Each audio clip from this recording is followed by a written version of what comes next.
আসসালামু আলাইকুম viewers, food and tasty রেসিপির আজকের পর্বে আপনাদের সবাইকে স্বাগতম জানাচ্ছি।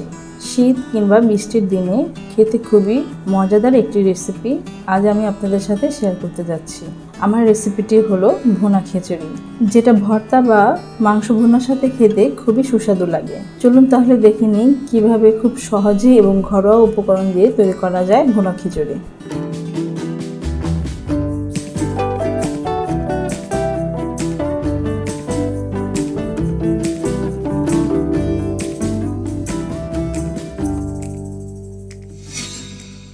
ভুনা খিচুড়ি তৈরি করার জন্য আমি এখানে নর্মাল ভাতের চাল নিয়েছি মেজারমেন্ট কাপের 3 কাপ, 1 কাপ নিয়েছি মসুর ডাল এবং 1 কাপ নিয়েছি মুগ ডাল।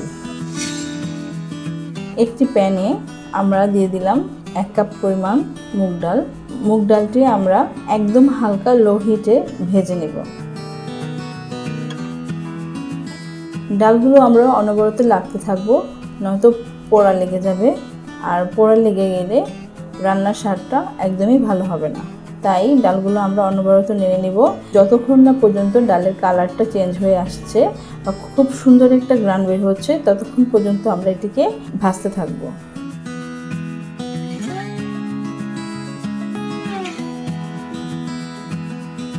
দেখুন ডালের কালারটাও চেঞ্জ হয়ে এসেছে এবং খুব সুন্দর একটা গ্রানও বের হচ্ছে। এখন ডালটাকে আমরা নর্মাল পানিতে ঢেলে দেব। পানিতে ঢেলে দেওয়ার পর ডালটাকে আমরা ভালোভাবে ধুয়ে 15 থেকে 20 মিনিট পর্যন্ত ভিজিয়ে রাখবো।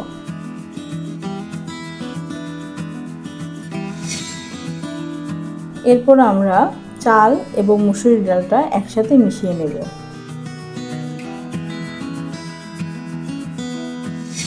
মিশিয়ে খুব ভালোভাবে ধুয়ে নেব।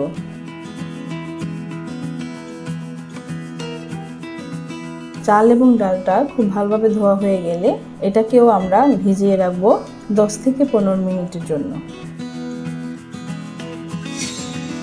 এবার আসা যাক মূল রান্না।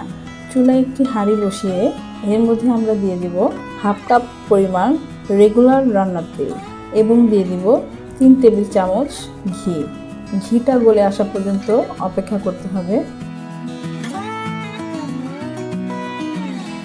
এরপর আমরা দিয়েছি 1/2 কাপ পরিমাণ পেঁয়াজ কুচি, সামান্য একটু নেড়ে নেব। এরপর আমরা এর মধ্যে দিয়ে দিব 3-4টা কাঁচামরিচ মাঝখানে ফেলে নিয়েছি, 3-4টা দারচিনি, 3-4টা এলাচ এবং 3-4টা লং। এগুলো দিয়ে আমরা একটু নেড়ে নেব। পেঁয়াজটা বাদামি রং আসা পর্যন্ত আমাদের ভালোভাবে ভেজে নিতে হবে।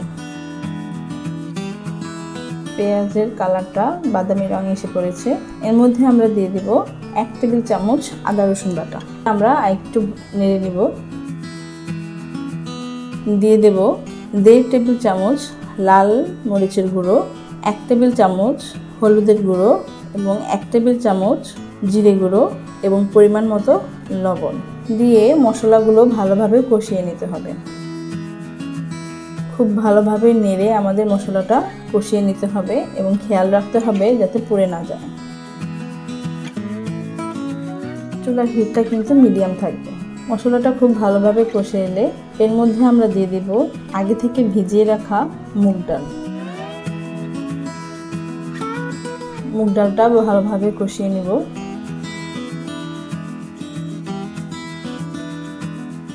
মুগ ডালটা কষিয়ে নেওয়া হয়ে গেলে এর মধ্যে আমরা দিয়ে দিব 1/2 কাপ পরিমাণ পানি। পানিটা দিয়ে একটু ভালোভাবে নেড়ে নিব। নেড়ে এটাকে আমরা একটা ঢাকনা দিয়ে ঢেকে দিব। ঢাকনা দিয়ে ঢেকে আমরা 10 থেকে 15 মিনিটের জন্য অপেক্ষা করব, পানিটা শুকিয়ে আসা পর্যন্ত। 10 মিনিট পর চলে এলাম। পানিটা কিছুটা কমে এসেছে। এবার আমাদের ভালোভাবে আরও কিছুক্ষণ নাড়াচাড়া করতে হবে। খুব ভালোভাবে নেড়ে পানিটাকে একদম শুকিয়ে নিব। আমরা রেখে দিলাম আরও 5 মিনিটের জন্য। 5 মিনিট পর ফিরে এসে দেখলাম পানিটা একদমই শুকিয়ে গেছে। এখন কিছুক্ষণ ভালোভাবে নেড়ে নেব। আপনারা দেখতেই পাচ্ছেন পানিটা একদম শুকিয়ে গেছে এবং ডালটাও খুব ভালোভাবে কষানো হয়ে গেছে। এই পর্যায়ে আমরা দিয়ে দেব ভিজিয়ে রাখা চাল এবং মসুর ডাল। তা দিয়ে ভালোভাবে নেড়ে নেব।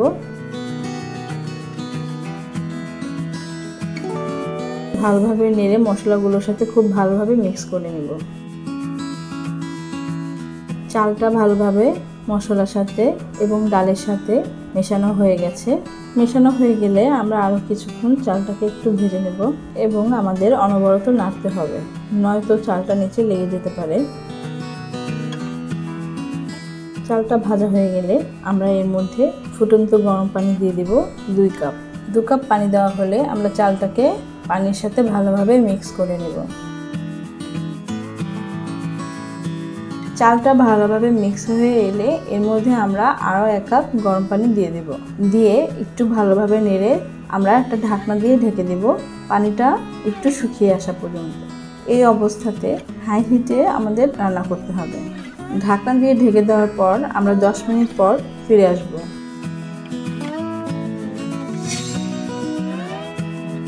ফিরে এলাম 10 মিনিট পর। ভালো করে আবার চালটাকে একটু নেড়েচেড়ে দিতে হবে এবং এর মধ্যে হালকা হালকা পানি রয়ে গেছে। এই অবস্থাতে চুলার হিটটাকে আমরা একদম লো করে দিব। লো করে আবার ঢাকনা দিয়ে ঢেকে দেব। ঢেকে অপেক্ষা করব 10 মিনিটের জন্য। 10 মিনিট পর ফিরে এলাম। ভালোভাবে নেড়েচেড়ে দিলাম। পানিটা একদম শুকিয়ে গেছে এবং চালটাও একদম সেদ্ধ হয়ে গেছে এবং অনেকটাই ঝরঝরে হয়ে গেছে।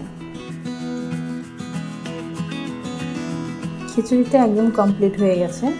এবার আমরা পরিবেশন করব।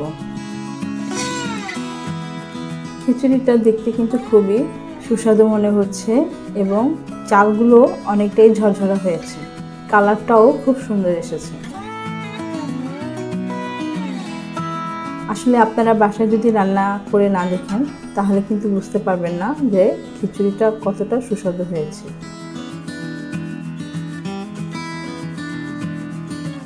আশা করছি আমার আজকের রেসিপিটি আপনাদের সবার কাছে ভালো লেগেছে। ভালো লাগলে আমার চ্যানেলটি অবশ্যই সাবস্ক্রাইব করবেন এবং পাশে থাকা বেল আইকনটি চেপে আমাদের চ্যানেলের পাশেই থাকবেন। সবাই ভালো থাকবেন। আজকের জন্য আল্লাহ হাফেজ।